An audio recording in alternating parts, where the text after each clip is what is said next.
Welcome to the deep dive. So today we're jumping into something. It's more than just food, isn't it? Oh, absolutely. We're talking about a dish with a story that stretches back, what, 1,000 years? 1,000 years, yeah. It's incredible. A chronicle of endurance, resilience, tradition, all held in, a single steaming bowl. And that soup is Żurek. Żurek, exactly. That deeply traditional Polish sour rice soup. You see it everywhere, right? Yeah. Celebrations, simple homes. Served in those fantastic edible bread bowls sometimes. Yeah.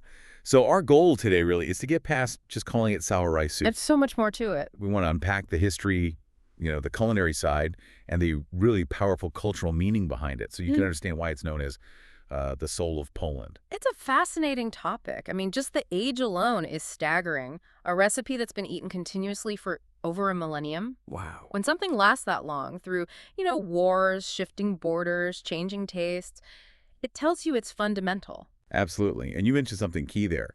Its foundation is quite unique, isn't it? It really is. The unique factor, the thing that sets it apart, is that base wild sourdough fermentation. Right. So it's not just like a thickened broth.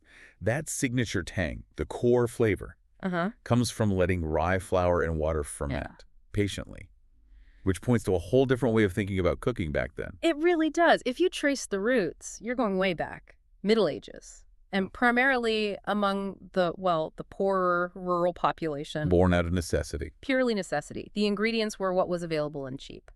Rye flour, water. And the name itself, Żurek. Yeah. That tells a story, too. It does, yeah. It comes from an old Polish word, "jur." Okay. And just means sour or fermented. It wasn't fancy. It was just descriptive. This is the sour stuff we make. A practical label for a practical food. Exactly. Making the most of incredibly simple things. Rye flour, water, maybe some herbs if you were lucky, and time. Lots of time for that fermentation. That simplicity, though, it's kind of amazing. Because fermentation wasn't just for flavor, was it? It was crucial for keeping food safe. Oh, absolutely critical. Long before refrigeration, fermentation was how you preserved things, how you made nutrients more available. It's pure practicality. But what's really clever, I think, is how Polish ingenuity took those basic, potentially bland ingredients and turned them into something with real depth. Character. Yeah. It's like an early lesson in culinary patience, right? Letting nature do the work. Precisely. And this isn't just, handed down folklore. We actually have records. Oh, really? Like how early? Well, Żurek pops up in 15th century Polish monastic records. The monks described it as sour soup made from rye meal and herbs. Wow. Monks were making it too, so it wasn't just peasant food. It seems to have crossed lines early on. And then fast forward a bit to the 17th century. Okay. And it gets its official culinary debut, you could say. It's listed in Compendium Ferculorum. Ah, Stanisław Czarnecki's book from 1682. Poland's oldest proper cookbook that survived. That's the one. For a humble soup, originally from the countryside, to make it into that book. Yeah, that's significant. It really shows it was already seen as indispensable, a national staple, enjoyed by, probably everyone by then. That journey is incredible. But let's talk about its role, because it wasn't always a feast food, was it? Yeah. Initially, it had more of a spiritual, maybe even austere connection. That's a really important part of its story, yeah. Yeah. That transformation is key. Originally, Żurek was a Lenten dish. Right, for the fasting period before Easter. Exactly. So strictly meatless, sometimes made quite thin, very basic. It was food that symbolized humility, fasting, renewal. Penance, almost. Kind of, yeah. It was the required purifying meal during those 40 days of austerity. Eating the sour soup was part of the spiritual practice. So the sourness itself represented purification. That's how it's often interpreted. But then, boom, Lent ends. Easter Sunday arrives. And everything changes. Completely flips. After weeks of restriction, Żurek becomes the star of the Easter breakfast, the resurrection feast. And suddenly it's loaded with all the good stuff. All the things forbidden during Lent. Rich smoked sausage, kielbasa, bacon, maybe ham hock, hard-boiled eggs. It transforms into this incredibly rich, celebratory dish. Abundance after austerity. That's a beautiful arc. The soup itself reflects that whole religious narrative of rebirth. It really does. That sour base, which first meant hardship and cleansing, now becomes symbolic of renewal, resurrection. It's almost like a culinary metaphor for the whole Easter story, and maybe even the national spirit enduring hardship and celebrating afterwards. Feels very Polish in that sense. Absolutely, and that symbolic weight carries through even today. In some regions, you still see families taking their pot of Żurek to church on Holy Saturday. To be blessed, along with the Easter basket. Exactly. Along with the bread, eggs, meats. The soup gets blessed too before the big Easter meal. It shows that deep, enduring connection between this simple food, faith, and family life. That's amazing. It bridges the sacred and the everyday so perfectly. From medieval fields and monasteries to the modern Easter table. And beyond Easter too, it embodies home, nostalgia, Polish identity, really. There's that saying, right? Where there is Żurek, there is home. Exactly. It's comfort food, history lesson, and symbol all rolled into one. Warm, humble, and it's just endured. Okay, let's get practical for a minute. For someone listening who hasn't tasted it or maybe just had a packet mix. Oh, definitely not the same. Right. We keep saying sour rye soup, but that feels so basic. What is the secret? What creates that unique flavor profile? Okay, the absolute heart of Żurek, the non-negotiable part, is the zakwas. Zakwas, the starter. The liquid sourdough starter. The fermented base, it's usually just rye flour, whole grain, is best fresh garlic, maybe some spices like bay leaf or allspice, and water. And then you just let it sit. Let it ferment. Let it ferment naturally for several days at room temperature. And that process is what makes it so different from other sour soups in Europe. How so? Because the sourness isn't coming from vinegar or lemon. Exactly. It's not a quick hit of acid. It's lactobacillus fermentation. The same kind of process that gives sourdough bread its tang. Ah, okay. So it's a deeper, more complex sourness. Much deeper. Vinegar can be sharp, kind of one note. A good zakwas is tangy, yes, but also complex, a little bit earthy, aromatic from the rye and the garlic. It creates this foundation that permeates the whole soup. So you get acidity, but also savoriness. Yes, an incredible savory depth alongside the tang. It's a really unique profile. So you start with that intense base, the zakwas, and then you build on it. You build the richness on top, you take that flavorful liquid and add the traditional savory elements.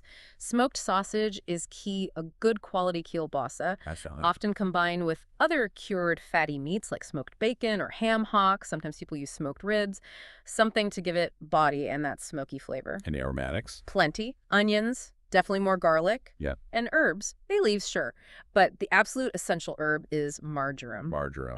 You can't skim that. You really can't. That slightly floral, peppery scent is the smell of traditional Żurek for many Poles. It's non-negotiable. So if you put it all together, the final taste isn't just sour. It's a whole symphony. It's tangy, smoky, earthy, aromatic, a really complex balance. That interplay between the sour zakwas and the savory, smoky meats is what makes it so comforting and, frankly, addictive. And the texture, it always seems quite substantial. It is, and that's another gift from the zakwas. The rye flour naturally thickens the soup as it cooks, so it gets this lovely, slightly creamy, thick texture. Not necessarily from adding cream, although some do. Some do add cream or maybe sour cream at the end for extra richness or mildness, but the body comes fundamentally from the rye starch itself, that thick, smoky, tangy bowl.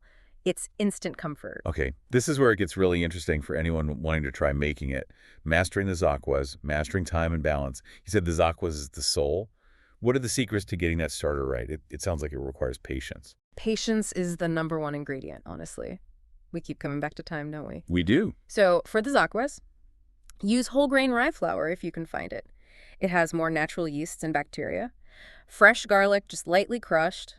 Warm water, not hot. You don't want to kill the microbes. Right. And then you cover it lightly, maybe with cheesecloth, and just leave it on the counter for about 3 to 5 days, sometimes longer depending on the temperature. Just 3 to 5 days out. And the key tip, the one every Polish grandmother or chef will tell you is never rush fermentation.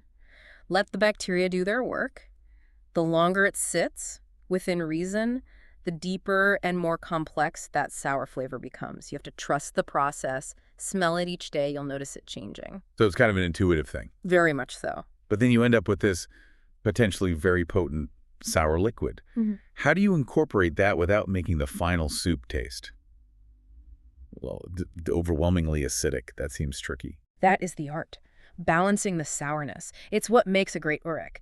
You add the zakwas gradually to your simmering broth, the broth made with the sausage, bacon, onions, etc. Bit by bit. Bit by bit, And crucially, you taste as you go. Constantly taste. Too much zakwas, and yeah, it'll be harsh, sharp, overpowering everything else. And too little. Too little, and the soup just feels flat, watery, missing its soul. You're aiming for that pleasant tanginess, that deep sour note that complements the smoky richness rather than fights it. So that richness from the broth needs to be pretty robust to stand up to the zakwas. It really does. The smoked meats provide a lot of that baseline flavor and body. Yeah. But yeah, some traditional methods, especially in places like Krakow or Lublin, go even further. How so? They might simmer beef or pork bones first to create a really strong, concentrated stock before even adding the meats in the zakwas. Building layers upon layers of flavor, that deep savory foundation is the anchor for the sourness. Makes sense. Now, you mentioned some people add cream or milk near the end, maybe for a wilder taste. Yes, often a swirl of heavy cream or sometimes sour cream for extra tang and richness. But there's a trick to that too, right? Because of the acidity. There is. You can't just pour cold cream into hot acidic soup. It'll curdle instantly. Looks awful. Right, it breaks. So you have to temper it. Take a ladleful of the hot Żurek broth out of the pot. Whisk it slowly into your cream in a separate bowl. This gently warms the cream up. Then you stir that warmed cream mixture back into the main pot. Brings the temperature up gradually. Exactly. No shock, no curdling, just smooth, velvety richness.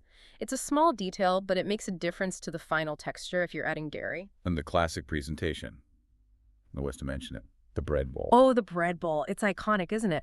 Hollowing out a round loaf of rye bread and serving the Żurek inside. It's brilliant. It really elevates the whole experience. The bowl becomes part of the meal. The bread slowly soaks up that amazing broth. It's just perfect. Served with those halved hard-boiled eggs nestled in, maybe a sprinkle of fresh dill or more marjoram. It's not just soup anymore. It's a whole event, a narrative, like you said. A complete narrative of Polish culinary history right there. So let's try and pull this all together. We started with this humble, 1,000-year-old peasant food. Made from rye and water. And we've ended up with something that's really a profound cultural touchstone. Żurek isn't just food. It feels like resilience in a bowl. I think that's a great way to put it. It connects modern Poland directly back to its medieval roots. It shows that power of taking simple, basic ingredients and, with time and ingenuity, creating something complex, nourishing, and enduring. It's tasted hardship with its Lenten origins, and it's tasted celebration at Easter. Exactly. It mirrors the story of the nation in many ways. It endured. It shows that beauty and nourishment can come from simplicity if you just commit to the process, to time. And if there's one lesson to take away from this deep dive into Żurek, I think it has to be that wisdom embedded in the soup itself. The wisdom of respecting time. patience again. Patience. Żurek demands it. You need patience for the zakwas to ferment, patience for the flavors to meld in the pot. You need intuition. You listen to what the Polish chefs say. Żurek doesn't like haste. It rewards those who wait. It rewards those who wait. Yeah. And maybe think about that principle beyond the kitchen. You know, the idea that the deepest flavors, the richest rewards often require that patience. Letting things develop naturally, letting processes take their course. Instead of rushing. So maybe the final thought for everyone listening is, where in your life are you rushing something that might actually benefit from being left to ferment for a few more days?